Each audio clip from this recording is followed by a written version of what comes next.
Bonjour, je viens vous présenter l'horoscope de la semaine qui démarre le lundi 30 juin 2025. Déjà, ça passe trop vite. Alors, qu'est-ce qui se passe cette semaine à partir de ce lundi 30 juin et donc début juillet? Qu'est-ce qu'il y a? Il y a deux planètes en Cancer encore, qui sont le Soleil et Jupiter. Ah oui, le Soleil, il fait son tour en un an, donc pendant un mois, le Soleil sera en Cancer. Donc très bon pour mes signes d'eau, mes signes de terre en partie. Et puis Jupiter qui est à 5 degrés à présent, donc le Soleil démarre cette semaine à la fin du premier décan, 9 degrés, donc va amorcer le deuxième décan. Donc bon anniversaire, mes premiers et deuxième décan Cancer. Voilà, comme ça, tout dit en passant. Et puis, vous bénéficiez dans tous les cas de la présence de Jupiter qui vous veut du bien, normalement. Hein, une planète heureuse d'expansion, plutôt positive, dans un secteur avec lequel l'astre a des affinités. Cancer, c'est comme ça. Ça attire la bienveillance, la chance, l'état d'esprit positif, la protection de ceux qui sont autour de vous. Ça crée des opportunités plus heureuses, des facilités, quel que soit le périmètre. Dans tous les cas, c'est intéressant d'avoir Jupiter sur sa tête ou en bon aspect. Ce qui se passe, c'est que c'est donc très encourageant cette semaine qui vient encore pour apporter des bonnes énergies et des éléments fluidifiants sous la forme d'un état d'esprit positif, d'opportunités qui s'offrent, qui s'ouvrent, mais à condition, bien évidemment, de retrousser les manches, mes cancers. Rien ne se fait tout seul. Alors c'est très bon pour les cancers, les scorpions, les poissons, mes signes d'eau, vous êtes gâtés avec Soleil et Jupiter qui vous veulent du bien en ce moment. Mes scorpions, trousser les manches, pour vous, c'est jamais un problème parce que vous êtes des natures martiennes actives, donc à vous d'être, comment dire, dynamique pour bénéficier au maximum de cette influence porteuse s'il en est. Soleil, lumière, énergie, Jupiter, chance, expansion positive, opportunité. Cette configuration-là, elle est plutôt pas mal. Hein. Voilà ce que je voulais que vous gardiez à l'esprit, vous trois, mes signes d'eau. Très intéressant sur ce qui se passe pour vous. Les deux gros morceaux, Soleil et Jupiter, vous veulent du bien. Donc profitez-en. Je l'ai dit au moins 3 fois, donc là, normalement, ça rentre tout seul. Donc très positif, je le refais, parce que ça fait agréable, très bon pour mes cancers, mes scorpions, mes poissons, et pour mes signes à 60 degrés, qui sont mes taureaux, mes vierges.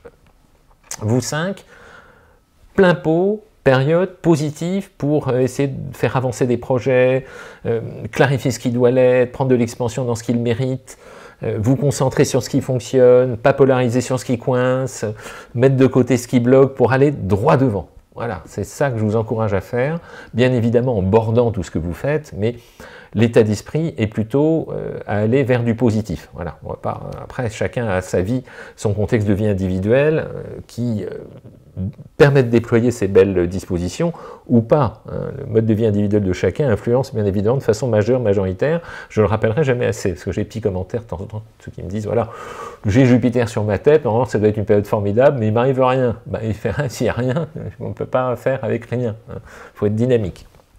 Ceci étant dit, Soleil et Jupiter en Cancer, entre le premier et le deuxième décan pour le Soleil et le premier décan pour le Jupiter, mais c'est dégressif sur tout le signe, hein, c'est moins intense, mais ça reste persistant pour l'ensemble des secteurs, bien évidemment, c'est dégressif tout simplement en matière d'influence, mais ça risque de fatiguer un petit peu, d'agacer un petit peu mes béliers, surtout premier décan, pareil pour mes balances, pareil pour mes capricornes, hein. Vous trois en ce moment, soyez prudents, pas d'emballement, pas d'excès, pas d'impatience, pas de fatigue, pas d'irritabilité, pas de dépenses imprévues, excessives qui vous tombent dessus. Évitez toute prise de risque sur le plan pratique et financier avec cette configuration Soleil-Jupiter, même si en soi, elle est éminemment productive, positive et stimulante pour ceux dont j'ai parlé précédemment. Ça, c'est pour le Soleil-Jupiter. Ça arrive une fois par an, donc il ne faut pas louper un Soleil-Jupiter. En parallèle de ça, qu'est-ce que j'ai? J'ai Mercure, la communication, qui est en Lion. Hein, démarre la semaine à 4 degrés du Lion. Donc il va y rester encore pendant un bout de temps. Mercure, l'intelligence en Lion. C'est brillant. Mercure, la communication en Lion. On va à l'essentiel, hein, on globalise. L'avantage qu'ont les Mercure en Lion, c'est qu'ils ont plus facilement que tous les autres réunis une vision d'ensemble des situations.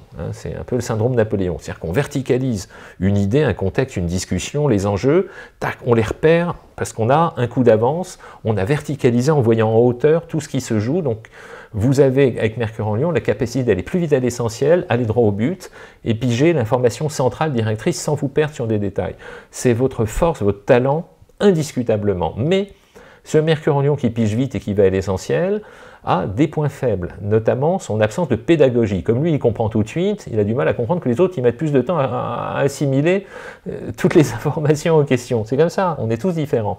Donc Mercure en Lion peut être assez directif.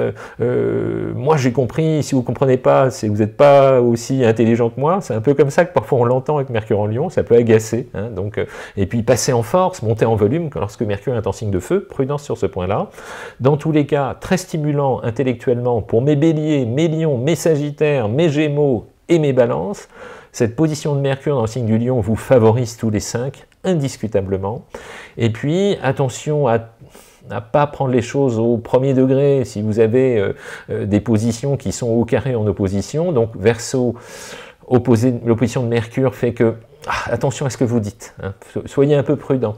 Soyez philosophe, mais sans prendre trop position. Pareil pour mes scorpions, qui vous avez une facilité à aller piger le point faible d'une situation. Je vous appelle les traqueurs d'incohérence, mes scorpions. Vous pigez, vous piquez là où c'est le plus sensible parce que vous voulez impacter et puis vous êtes profondément intelligent en général, Mercure en scorpion.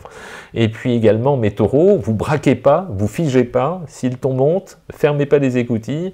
Voilà pour vous trois les seules influences négatives liées aux aspects de Mercure qui vous sollicitent de façon un peu angulaire, un peu tendue, un peu aléatoire, on va dire. Voilà pour Mercure. Après, j'ai Vénus qui démarre la semaine à 25 degrés du Taureau. Magnifique Vénus en Taureau. Elle est belle dans cette position-là. Je ne vais pas vous en refaire un roman, je l'ai fait la semaine dernière, mais très très belle. Donc très bon, beaucoup de charme, de charisme, de fluidité, de choses plaisantes, agréables, même des petits coups de chance. Vénus, ça peut aussi donner des coups de bol. Vraiment, comme Jupiter. Planète heureuse. Vénus et Jupiter, planète heureuse. Donc Vénus en Taureau. Excellent pour le charme et le charisme chez mes taureaux, pour mes vierges pareil, pour mes capricornes aussi. Également, quand une planète est en taureau, elle veut du bien à mes poissons et à mes cancers. Vous 5, niveau charme, en ce moment, ça marche super bien, grâce à cette position de Vénus. Peut-être un tout petit peu de gourmandise quand Vénus est en taureau pour mes scorpions, opposition, pour mes verseaux aussi, pour mes lions. Encore, attention les dépenses, mes lions en ce moment, mettez des oursins dans le porte-monnaie, comme on dit, ces jours-ci, voilà, carré de Vénus, on peut être un peu impatient, imprudent et dans l'excès, surtout que les vacances arrivent. Voilà pour Vénus, et à partir de vendredi, Vénus change de secteur. Oui, ça arrive régulièrement. Vénus, vendredi, va quitter le secteur des taureaux, le vendredi 4 juillet, pour entrer en Gémeaux. Vénus y rentrera donc en Gémeaux, le vendredi 4 juillet à 15h32 en temps sidéral, c'est-à-dire 16h32 avec Greenwich, et 17h32 avec l'heure d'été. Donc en gros, 17h30 vendredi, tac, ça change. Qu'est-ce que ça change? Vénus rentre en Gémeaux, c'est une Vénus qui prend beaucoup plus de coloration en matière de communication, de curiosité, d'échange, de renouvellement, d'ouverture, de besoin de bouger, d'échanger, de communiquer énormément, Vénus en Gémeaux. Donc on arrive dans une phase beaucoup plus heureuse pour mes Gémeaux qui vont à votre tour gagner vraiment du charme, très bon pour mes autres signes d'air, mes balances et mes verseaux, et comme quoi là, ça change en fait, là, à partir de ce vendredi 4 juillet. Très bon pour vous trois, excellent à partir de vendredi, donc je disais, pour mes balances, pour mes gémeaux, pour mes verseaux, et quand une planète est en gémeaux, elle veut aussi du bien à mes béliers, à mes lions. Voilà. Donc si vous avez des perspectives de charme, vous 5, attendez, vendredi, fin d'après-midi, ça rime. Voilà. Quand Vénus sera en Gémeaux, elle va un petit peu agacer mes Sagittaires, mes Poissons et mes Vierges, mais bon, c'est pas bien grave, Vénus c'est des planètes douces et gentilles, on ne pêche que par excès dans ces configurations-là, rien de bien grave. Qu'est-ce que j'ai d'autre dans le ciel? J'ai Uranus qui est toujours à la fin du Taureau, donc petite subtilité quand même cette semaine. Uranus est précisément à 29 degrés 42 minutes du Taureau ce lundi. Elle va très très prochainement, je crois que c'est la semaine prochaine, je vais vous en faire tout un roman. Uranus va quitter le Taureau pour entrer en Gémeaux. Ben, comme Uranus fait son tour en 84 ans, ben, j'aurai des trucs à vous raconter, mais je vous le garde précieusement pour son arrivée la semaine prochaine. Dans tous les cas, je voudrais qu'on retienne que Uranus étant vraiment à la fin, 29 degrés 42 minutes, c'est vraiment, on est presque à 30 degrés, presque en Gémeaux. Elle va former une conjonction avec Vénus qui va se réaliser dans le ciel vendredi. Donc vendredi, vous allez avoir une conjonction entre Vénus qui sera à la fin du Taureau, là avant 17 h, et Uranus qui lui est à la fin du Taureau. Et les conjonctions dans le ciel entre Vénus et Uranus, c'est un peu vif, c'est un peu violent, c'est un peu soudain. Alors ça peut donner des coups de cœur, ça peut donner aussi pour certains une situation qui ne bouge pas, qu'on a envie de faire bouger, ou dont on a envie de se dégager. Donc si vous avez des planètes fin Scorpion, tout début Sagittaire, surtout fin Scorpion, ou fin Verseau, début Poisson, mais surtout fin Verseau, fin Lion, ou alors tout début Vierge, mais vraiment surtout fin des troisièmes décans, Lion, Scorpion, Verseau, sur le plan affectif, soyez extrêmement léger, prudent, pas de décision hâtive encore une fois, soyez diplomate, laissez passer l'orage s'il y a une petite tension dans l'air, précipitez rien, soyez souple, voilà, laissez aplanir les choses. Uranus, c'est violent, Vénus, c'est les ressentis, la mix des deux, ça peut être dynamique, aussi bien bon qu'en pas bon. Donc il faut être très très vigilant là-dessus. Mais dans tous les cas, ça reste super bon jusqu'à vendredi. Encore une fois, sur tout ce qui est affectif, charme, et même élément déclencheur. Si vous avez des planètes, je vous le refais, très bon. Taureau, Vierge, Capricorne, et également Poisson et Cancer. Voilà, troisième décan, vous 5, vous bénéficiez de cette très très belle configuration. Vénus-Uranus, quand les aspects sont beaux, c'est bien. Voilà, surtout que Vénus étant chez elle en Taureau, elle prend le lead sur la conjonction, truc à connaître. Quand vous avez une conjonction dans le ciel et qu'il y en a une des deux qui est dans un secteur avec lequel elle a des affinités, la conjonction se fait dans l'intérêt de celle qui est la plus forte. Hein. Voilà. Mettez Vénus et Uranus dans le signe du Taureau, Vénus étant belle par nature dans ce secteur-là, c'est elle qui va prendre le lead de l'influence en question sur la conjonction. C'est QFD. Voilà ce que je voulais vous raconter aujourd'hui. Sinon, toujours Mars, l'action, la planète rouge. Ça fait longtemps que je ne l'avais pas fait celle-là, qui retrousse les manches. Hein. Mars à 7 degrés de la Vierge, donc très très belle énergie pour mes Vierges, pour mes Taureaux, pour mes Capricornes, pour mes Scorpions, pour mes Cancers. Très bon pour l'énergie. Peut-être un tout petit peu d'énergie en dents de scie, voilà, pour mes Poissons, mes Gémeaux, mes Sagittaires, hein, opposition et les deux carrés. Soyez pas dans l'impatience de l'action, ni dans le passage en force, vous trois. Tout ce que je vous demande cette semaine. Voilà pour l'idée. Qu'est-ce que j'ai d'autre? Toujours la conjonction Saturne-Neptune à 1 et 2 degrés du Bélier. Donc c'est pas mal pour essayer de tirer des plans sur la comète pour voir un peu loin en se fiant à son bon sens et à son intuition, mix des deux, Saturne-Neptune, pour mes Béliers, mes Lions, mes Sagittaires, mes Verseaux et mes Gémeaux. Plutôt pas mal pour vous 5. En revanche, encore une fois, ne vous enfermez pas, mes premiers décans Cancer, idem pour mes premiers décans Balance, idem pour mes premiers décans Capricorne. Cette conjonction Saturne-Neptune peut nécessiter de faire un peu d'élagage dans les projets qui sont flous. Voilà, comme ça, c'est de la façon dont je vous invite à le gérer. Et enfin, toujours ce Pluton à 3 degrés du Verseau, lui, il est lent, 3 degrés rétrograde, jusqu'en octobre de mémoire. Il n'a pas trop d'influence, étant donné qu'il est rétrograde, et puis c'est pas l'aspect majeur cette semaine. Voilà ce que je voulais vous dire. Ça, c'est pour la toile de fond d'ensemble. Qu'est-ce que j'ai d'autre? Alors, Vénus va rentrer en Gémeaux, Vénus va rentrer en signe d'air. Petit laïus sur les Vénus en signe d'air. Je vous le refais, parce que redondance est mère de pédagogie, dit-on, et j'aime bien revenir sur des sujets récurrents comme ça. Vénus, c'est intuitivement, on le sait, on le sent, on l'a entendu, on le comprend, on s'en imprègne. Vénus, c'est notre coloration amoureuse. C'est une planète dont la fonction première, c'est de parler d'amour, c'est de créer du lien. Hein. C'est celle qu'arrondit, qui facilite, qui fluidifie, qui cherche l'affection, l'entente, le compromis. Autant Mars, c'est l'affrontement, autant Mercure, c'est la clarification, autant Vénus, c'est c'est la confiture sur la tartine, c'est le miel, voilà, de la même façon, dans la tisane ou dans le thé, au choix. C'est la douceur, Vénus. Donc Vénus qui était en taureau, où elle est somptueuse en taureau, rentre en Gémeaux, où elle devient plus mercurienne, plus intellectuelle, plus mentale, favorise la communication au niveau affectif. Donc c'est plutôt pas mal. Et je saute sur l'occasion pour vous parler des singularités, des spécificités de ceux qui ont des Vénus en signe d'air à la naissance. Donc Vénus en signe d'air, Vénus en Gémeaux, Vénus en Balance, Vénus en Verseau. Il faut avoir en tête que ce type de Vénus a besoin de fluidité, de liberté. Rien n'est plus douloureux pour eux, hein, Vénus Gémeaux, Vénus Verseau, Vénus Balance, que de se retrouver dans un environnement où ils sont oppressés, où ils ont des comptes à rendre, où ils se sentent étouffés.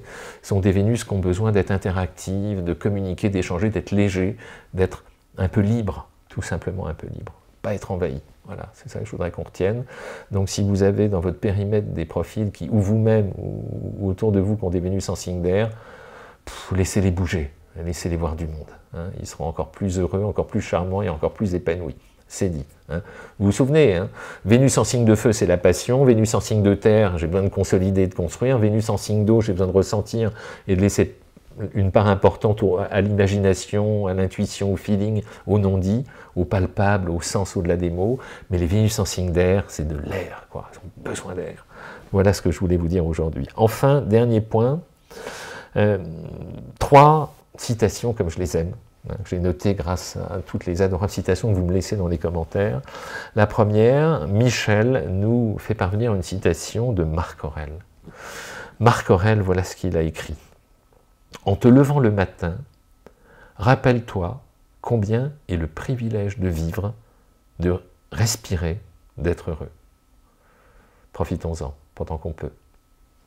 Marc Aurèle. La seconde, d'Albert Camus, par Génie. Génie nous fait parvenir donc une citation d'Albert Camus. Qu'est-ce que le bonheur, sinon le simple accord entre un être et l'existence qu'il mène? Qu'est-ce que le bonheur, si ce n'est tout simplement le simple accord entre un être et l'existence qu'il mène? Être en harmonie avec ce vers quoi on tend, tout simplement. Et enfin une dernière de Cocotte d'Ibérie, j'adore Cocotte d'Ibérie. Tant que tu ne vides pas ton âme de tout ce qui te tourmente, tant que tu ne vides pas ton âme de tout ce qui te tourmente, tu ne pourras jamais la remplir de tout ce qui te rend heureux. C'est une ode au lâcher-prise. Hein, lâcher-prise, vivre l'instant présent et voir le positif. C'est notre créneau. Voilà. Bon, 1000 merci pour la gentillesse de vos messages, vos citations, vos adorables commentaires. Et puis à très vite. Je vous prépare plein de trucs.